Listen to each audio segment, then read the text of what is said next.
one of the things we used to do was that whenever I had a lecture in UK for unity and the face dialogue, always my Focolare friends used to make sure that they come and be present to give me the unity and help me. So when Father is sitting next to me, it gives me energy. Yeah.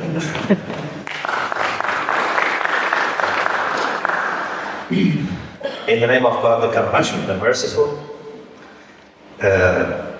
I am very happy to be able to have this moment of sharing with each other. And this is a very good start for the week of unity that we are going to have here. I had some studies about Christianity in the seminary and in the University of Tehran because I studied Western philosophy at Tehran University and also I studied religion in the seminary. But I didn't have that much chance of having personal encounter with Christians until I went to the UK in 1996 and I was given a scholarship to do my PhD and I chose UK and then Manchester. I was given a 3 years scholarship by my institute in Iran, where I used to teach, not the institute that we come now from. And therefore, it was very hectic because within 3 years, maximum, they could extend 6 months, you have to finish your PhD. And normally it takes longer. So as a student who has family living abroad, every PhD student had some kind of stress to finish in time. I also was asked to be Imam of Manchester Islamic Institute, which was one of the centers for the Shiites, but were Iranians. And some Iraqis used to get together for worship. And I was reluctant to accept, but there was a need because I was seminarian and they needed Imam. So that was adding to my responsibility. And community life, especially if you are a priest or imam, has lots of things that you cannot really have control. The day I had my wife and I was getting ready to go to university for my defense, I had someone calling about community about 40, 50 minutes. And I could not say, I have something else I have to do. I just have to listen. Anyway, so this was also another responsibility. So being a foreigner with family, being a PhD student was limited time, and being imam of the center, Islamic Institute, at that time, we had 200 PhD students from Iran in Manchester. That's the largest student body outside Iran. So it was a very busy time, but thanks to God, I didn't let these things capture all my attention and energy. I tried to work beyond this for making relations with my Sunni brothers, Shia brothers, and Christian brothers and sisters. So I can say I never said my study is prior or my role as an imam or my family. I tried to have all of them together. I was not able to say which one is more important. I was trying to be open to opportunities that God brings forth. So if there was opportunity with Christians, I was doing that to meet Muslims, I was doing that to work on my study, I was in. So, I used this opportunity to know more about Christianity as a lived and practice. My topic was nothing about theology, it was philosophy, ethical relativism. But I wanted to know more about Christianity, and one of our first contacts was with Focolare. The Focolare had no house in Manchester, the nearest one was in Liverpool. And one of the Focolare from Liverpool visited us at home, and then we had a very good time. She told us that there is a day meeting of Focolare in Liverpool at the University of Hope. And this was sometime, maybe a few months or a year after we went to Manchester. And we were living in a secular society. The only people with whom we could talk about God were people in our own center. But in Focolare meeting, we saw people who love God and have taken this very seriously. They work for unity. So it was very comforting for us. It was very energizing to see people who are sharing love for God. And in that day, I was sitting next to a priest, like now. But now it's different because me and Father Joseph are now brothers. That was the first time in my life sitting next to a priest. I had never sat next to a priest, who happened to be a Benedictine also, and also from Focolare, the late Father Jonathan Carter. So many of you know him. He passed away a few years ago. So I told Father Jonathan, I love to visit a Christian seminary, because I have seminary background. I love to visit Christian seminary. Is it possible? And he said, maybe we can visit Mariapolis Abbey, which is not a seminary but a place for the formation of the monks, because he was from the same community but working in a parish in Liverpool. So the community is North Yorkshire, Mariapolis. I said that would be great because I love to see monasteries as well. So we went together to Mariapolis Abbey. This is 97, maybe 98, 97. And we slept overnight. We had 2 days overnight. And I took part in the offices of prayer. I met abbots, the monks, visited their school. They were born in the school. And we had wonderful time. Very nice time. And I was very touched by the prayers. The Gregorian chant, when they were praying in psalms, I was very touched by that. So, this community also didn't have any encounter with Muslims.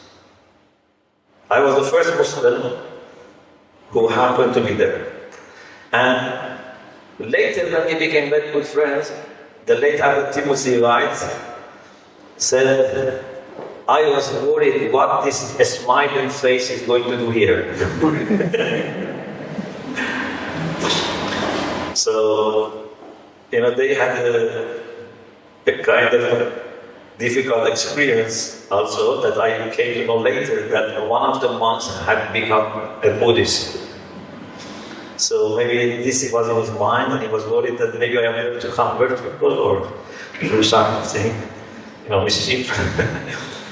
But because for him, as a Benedictine, hospitality was very important, and he was a man of God, he welcomed me, and I don't know how much he was able to see me, Jesus, as Saint Benedict said, whenever a guest comes to you, welcome them as Jesus.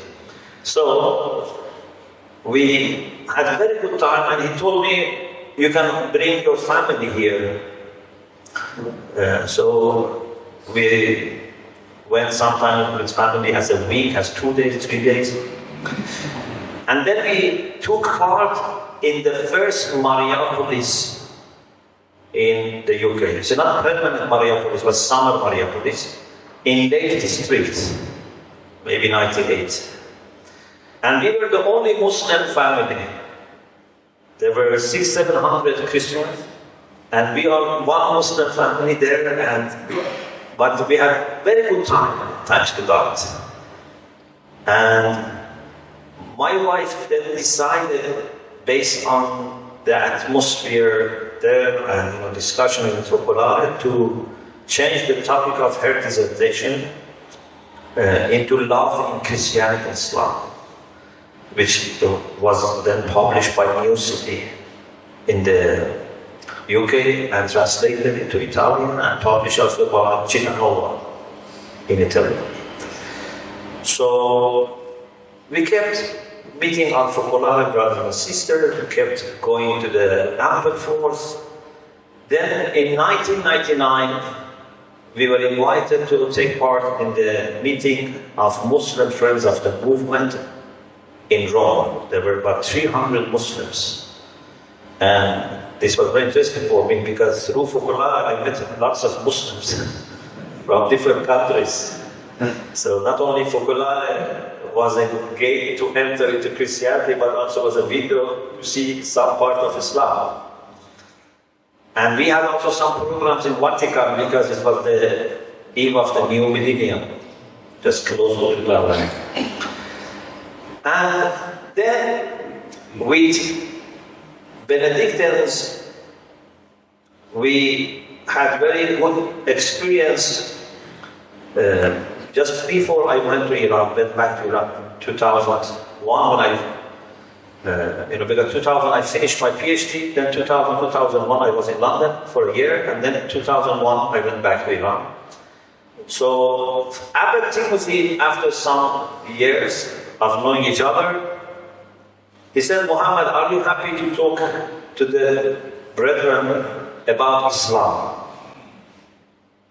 I think by that time he had trust in me. And so he said, are you happy to listen? I am happy.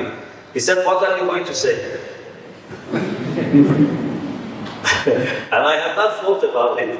So I said, I can maybe give introduction to Islam, and then talk about Islamic spirituality, and then give some practical instructions given by Muslim mystics.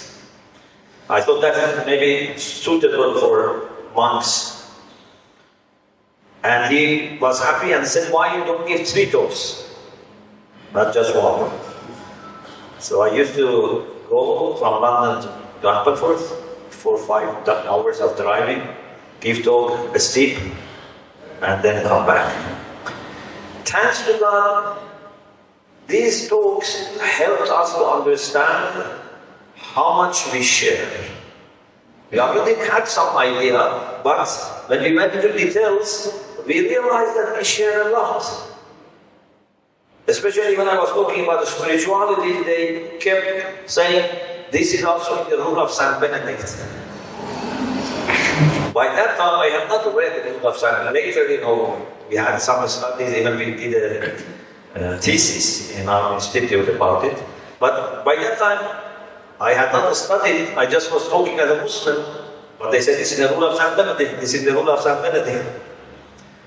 So, we explored that we share more than what we know. And this is also very important. Many times we underestimate what we share. And our attention goes towards differences. And later I realized that this is actually part of our maybe defense mechanism. As a human being, maybe we are given this mechanism that to defend ourselves, we notice first differences. We notice, for example, if I go to a room of 100 people, I cannot, be alert about 100 people, so my mind automatically focuses on those who are different. So if there are 3-4 people, my attention goes to those 3-4, not to 95, 96. And if one moves, my attention goes to the one who moves. So I realized that our mind is made in the way that notices first differences and changes. If something is fixed, it's difficult to notice. If something moves, we notice. If something is the same as the environment, we don't notice. The only time we notice is we make efforts. The only time we can find fixed patterns is when we make efforts. So this is why we need to train ourselves for dialogue. You don't need to train yourself for fighting. You can quickly pick up differences. But it's an art to celebrate commonalities.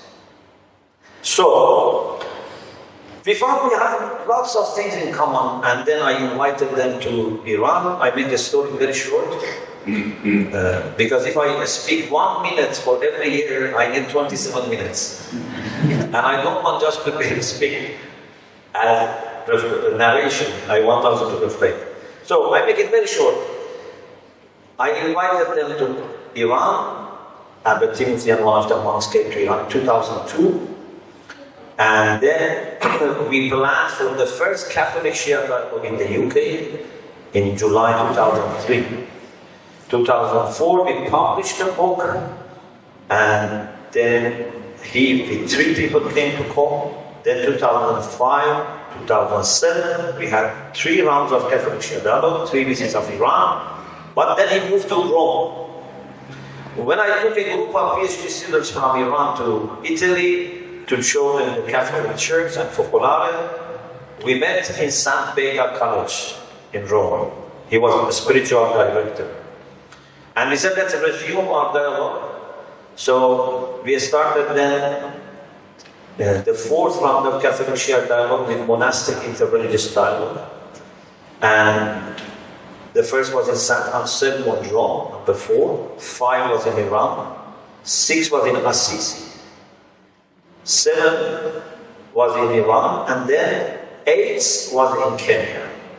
But the first time we came to Africa as a group for dialogue. I was here before in Tanzania, but as a group, always we met in UK, Italy, and Iran. But this time we came to Africa, and our theme was unity of God and unity in God.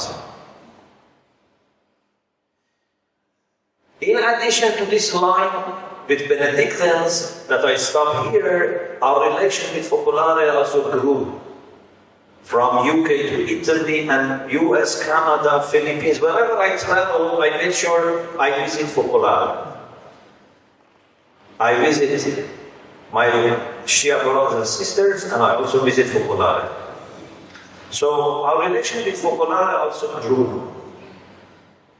But a very important moment was, because there are lots of moments which are very important, but one of them was when we took a group of ladies to Lopiano for the 2nd time. And some of them will come today afternoon. These are the people who have been to this experience. These people, ladies, per my request, were offered an opportunity, so we designed it with our Focolare friends, that for 4 weeks they stay in Lopiano and observe formation. It's the first time they had such a thing for Muslims. They were studying and they were working. Half a day studying, half a day working. And I said, I will go with them at the beginning. By that time I was working in the UK, because from 2014 I moved to the UK back. So I went to make sure that they are settled, comfortable, and leave. But what happened was that my wife's purse was stolen in Fiumicino airport. It was a big, tragedy. And the main thing was the passports. Money was not that important, but she lost her Iran passport, and she lost her visa. She didn't have a British passport, she had a British visa. And it was difficult to get it because we didn't have a British embassy at that time giving visa. So it was through another country. So I was in a moment thinking, what should we do? should we carry on and I go with the group to the piano and start our programs and then on the side make contacts to see what we can do for the passport? Or should I stay in Rome and go to the Iranian embassy and then British embassy, etc.? But I said, no, let's carry on with the program, don't disturb the program, and we will find a way. So when we went to Lopiano, we had to stay longer. And I said this with a purpose, because those days that we stayed in Lopiano, without planning and without actually wanting to stay, because I had to go back to London, I had work, became some of the most beautiful times we had with Focolare. And it was in that time, this is February 2015, okay? In that time, I started knowing more about our relation. This is now about 18 years, we already know each other. But in those extra days, I understood many things. Especially, a very important moment was when we visited the house of the priest. In Incisa, there is a house of the priest. And the sisters had their own program, but because we were free, so we had this opportunity to visit, some extra things.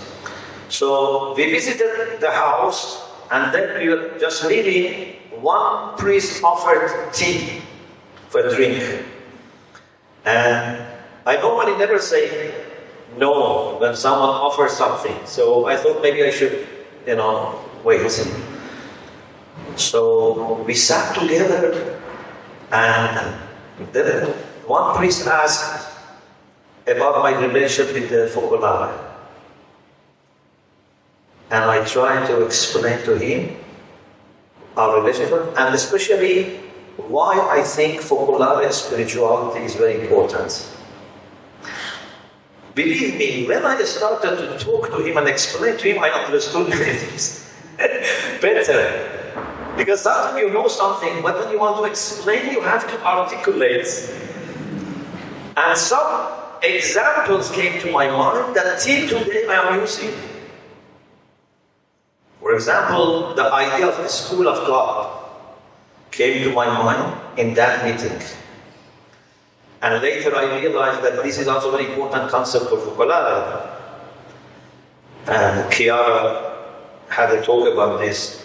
Even when Pope Francis went to Lopiano, talked about the school of God.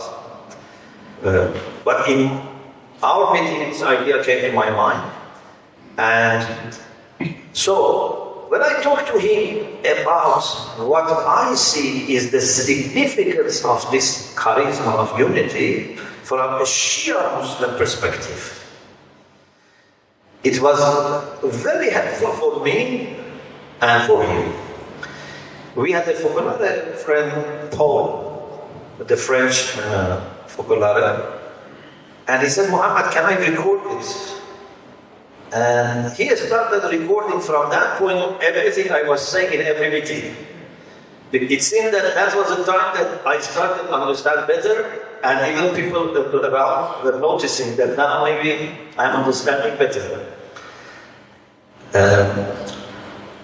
We had a beautiful moment with the students and the staff of Sofia. We talked about wisdom.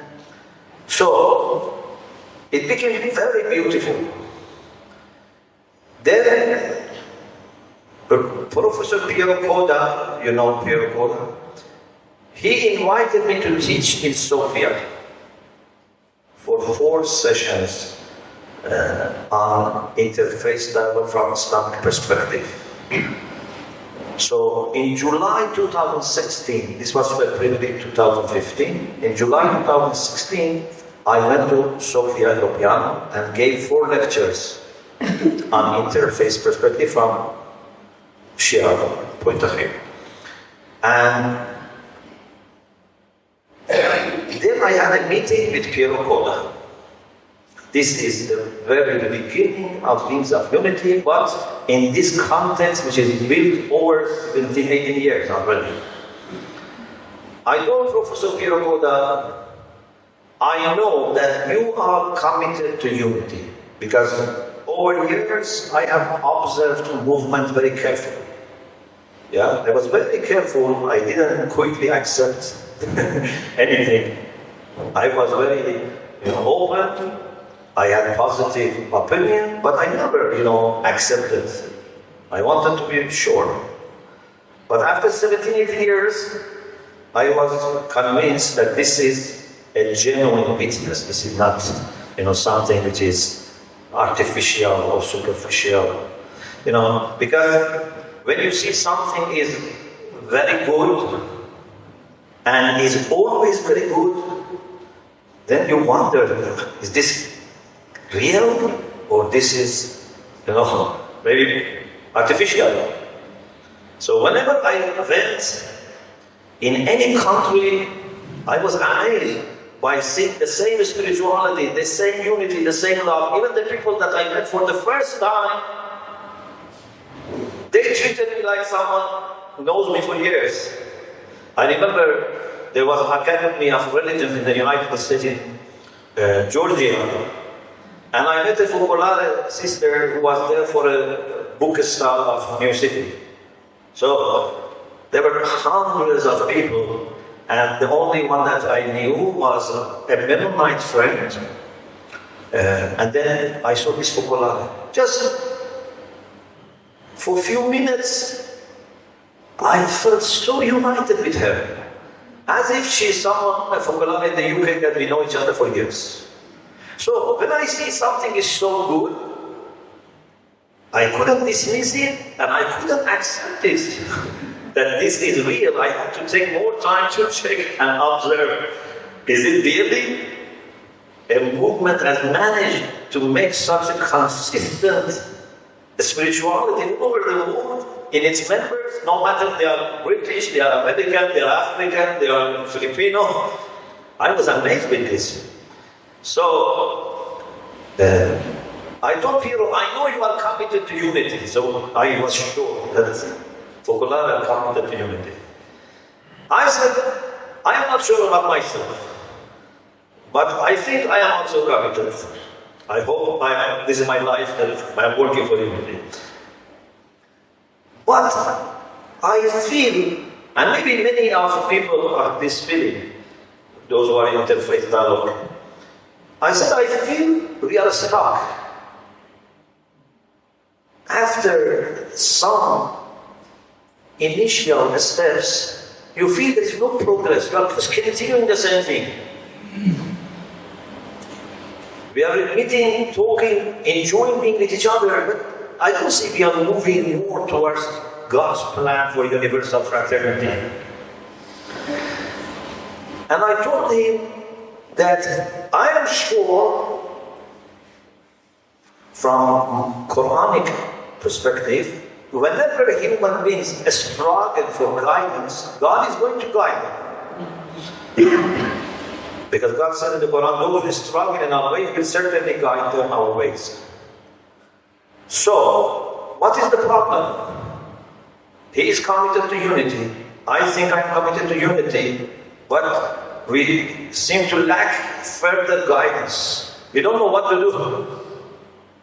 So I told him, and maybe this was the first and perhaps, I don't know, maybe the last time someone, a Muslim, said to a Christian like this. I said, I believe I cannot say to God honestly, I did everything possible for me to understand your religion.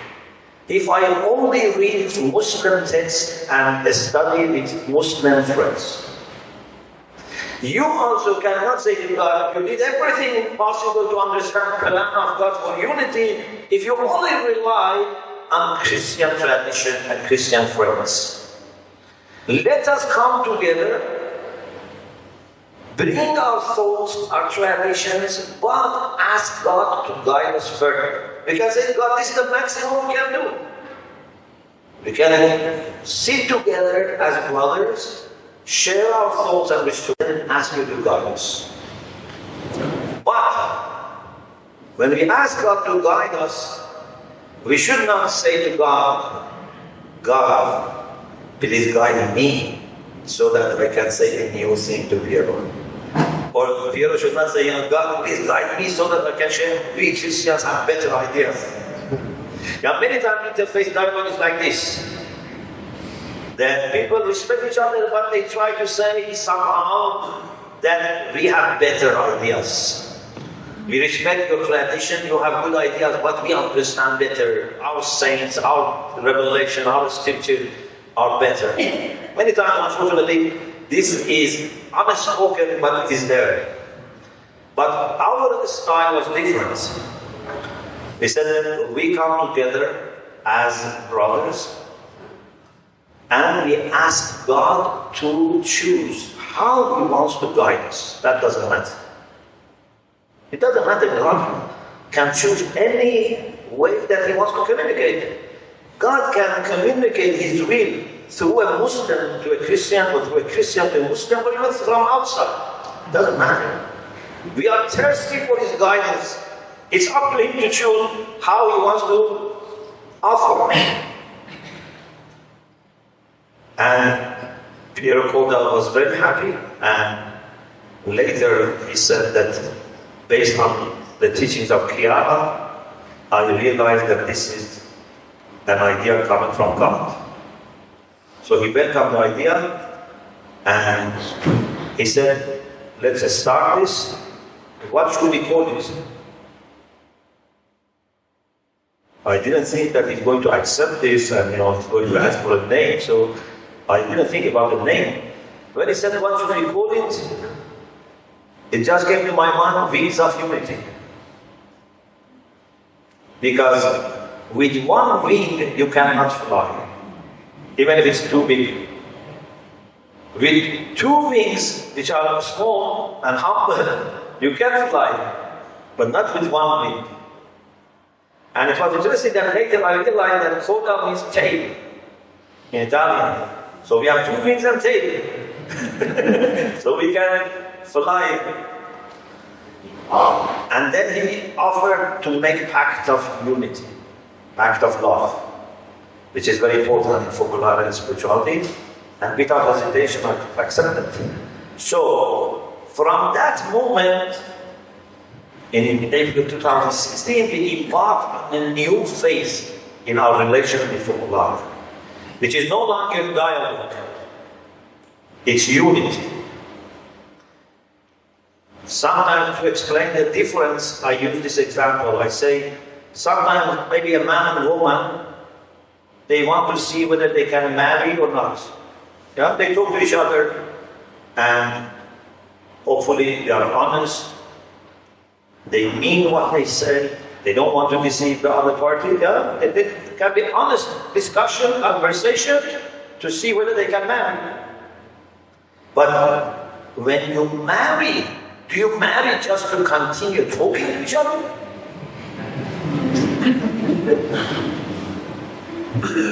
Marriage is not just dialogue. Yes, marriage needs dialogue. If you don't have conversation, your marriage will collapse. But marriage is to have unity. And a good married couple, they realize that from this point on, everything that we do, even if they do it separately, but should be from, from perspective of unity. I said recently, we just came from Lupiano. We were there from last Saturday up to Tuesday. I said to, Rita, who is responsible for interest dialogue.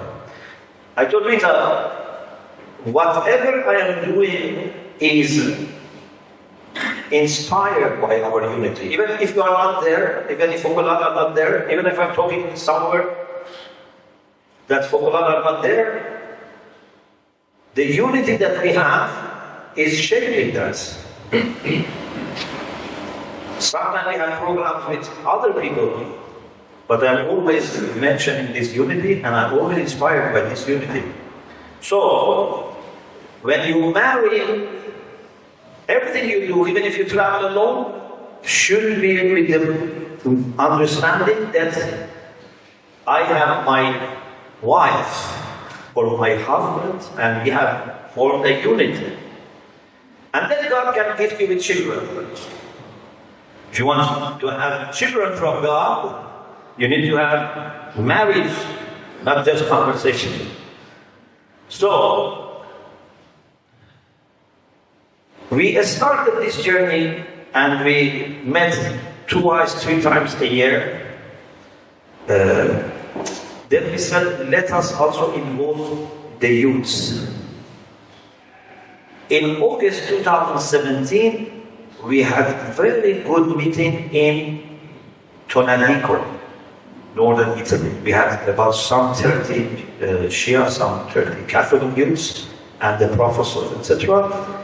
And it was very interesting because it took me and Focolare to build this unity for, by that time, it's like 20 years.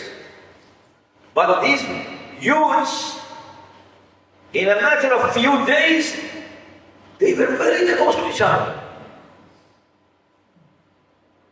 Therefore, my wife said, it has taken us long, time to establish unity, but we shouldn't wait other people also to take adventure and then continue for 20 years and then reach this point.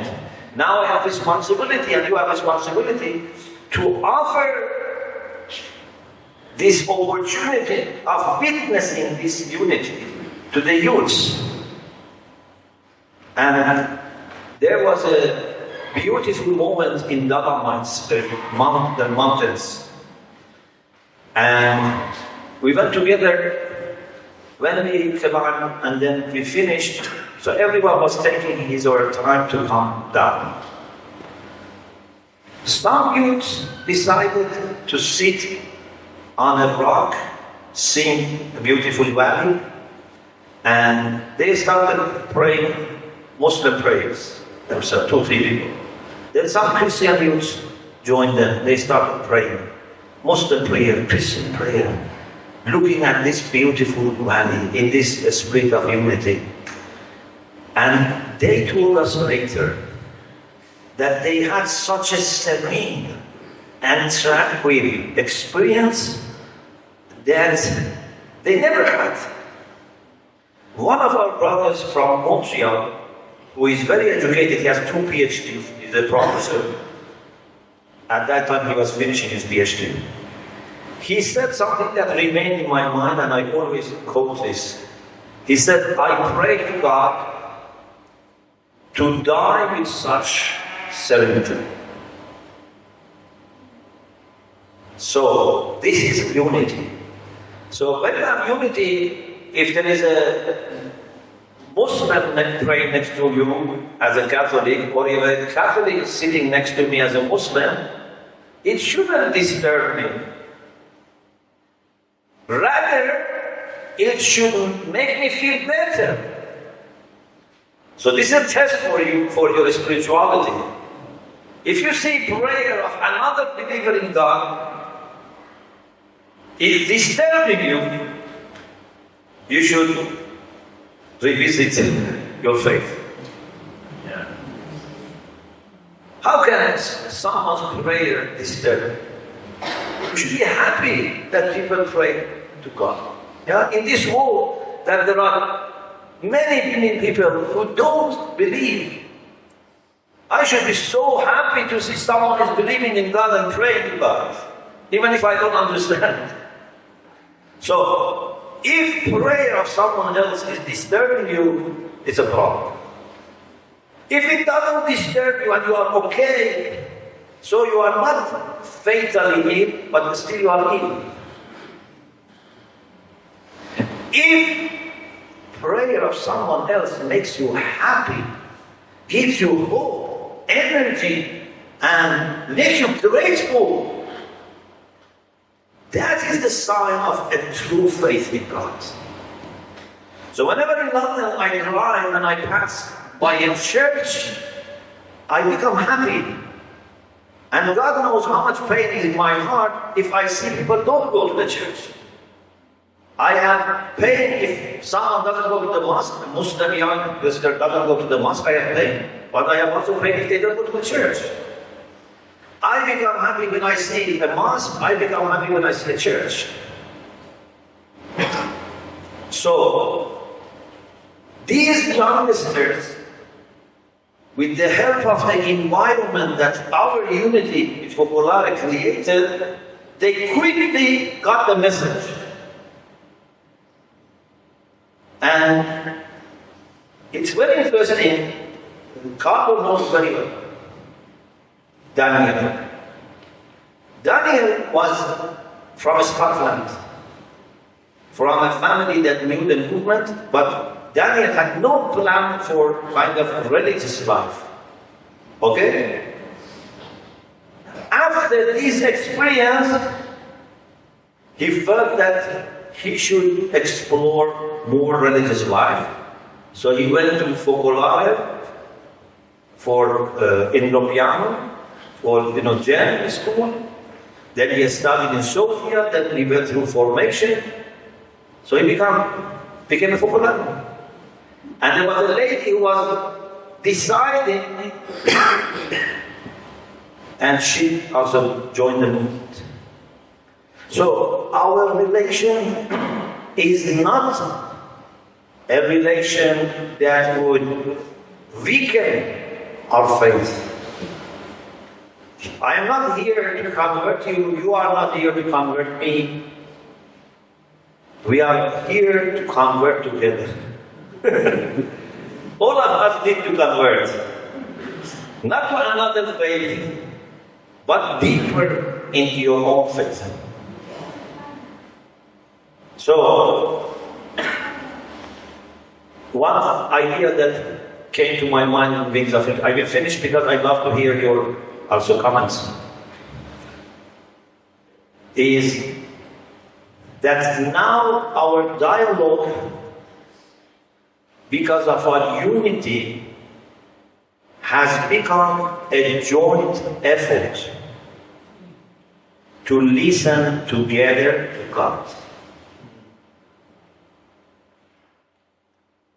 We have hopefully managed to silence our ego.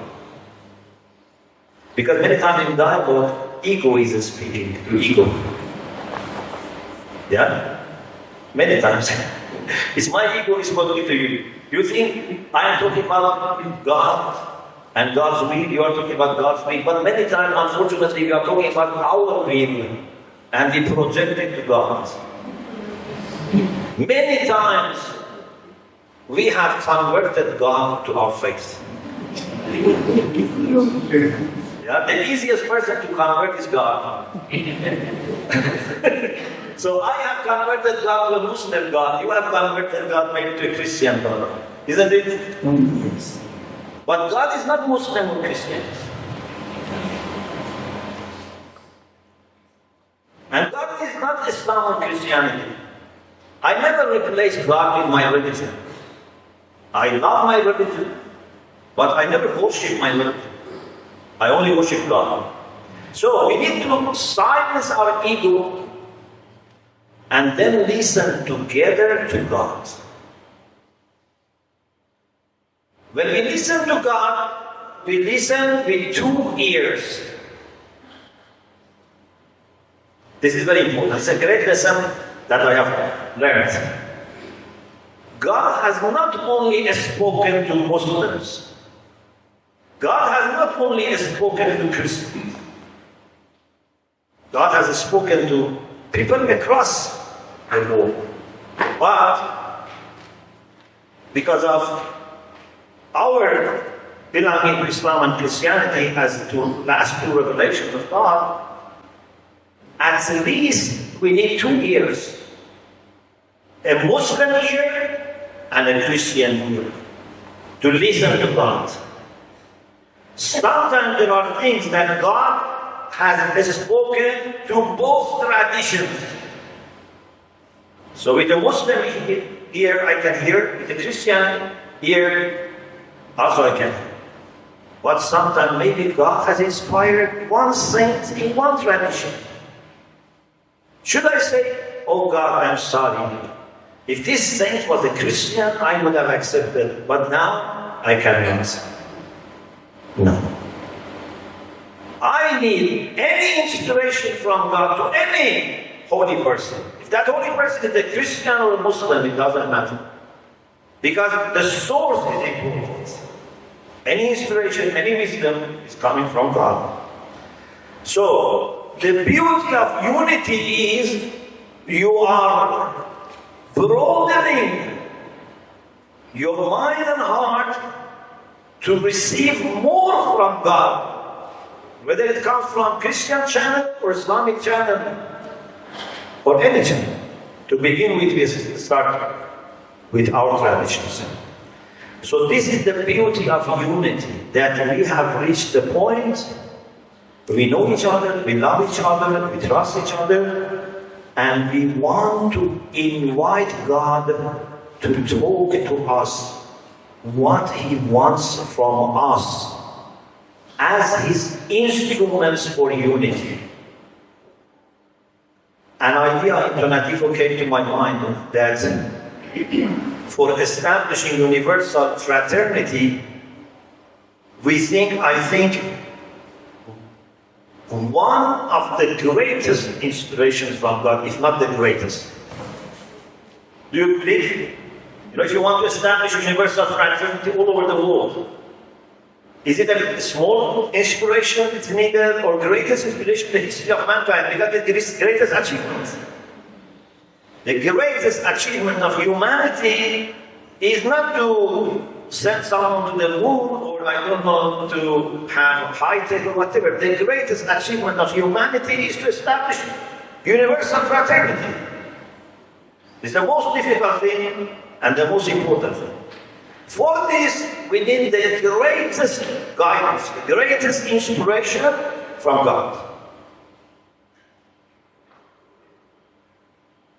Piero had inspiration and managed to make the movement and affect also people other movements for this. Pope St. Francis had this inspiration. But no one has so far had that great inspiration to be able to establish universal fraternity. Yeah, we still are waiting for that to come. But my understanding is that inspiration will not be given to a saint or a pope or ayatollah from one tradition. My understanding is that God will give that inspiration to a united group. To people that for the sake of God have established unity among themselves, have dedicated their life to unity, and together are asking God for guidance for universal fraternity. Therefore, we believe in collective sainthood. It's no longer one person. It's a group that has become a saint. No ego. No, nothing selfish, even no religious people. Just have dedicated themselves to work for unity. So I hope our unity is going to play a role in reaching that point that God willing, maybe some of us are there, maybe I don't know, next generation, I don't know how many years it's going to take. It's up to us to make it faster or later.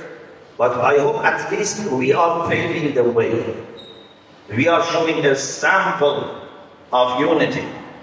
That people who are deeply committed to the faith, for the sake of God, has become very possible for them to have perfect unity.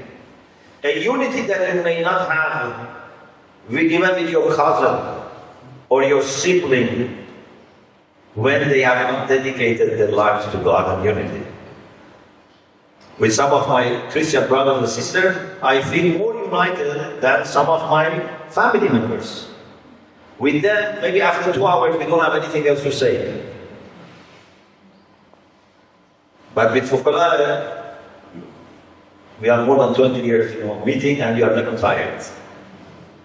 Yeah, because our meeting is in God. But with some people, meeting is just in language, in food, in money. How much we can talk about these things? So, we thank God for this great gift. We thank God for inspiring people like Piero, for showing this path. And we hope that our gratitude and our humility will pave the way that we can also follow the same path. Thank you very much.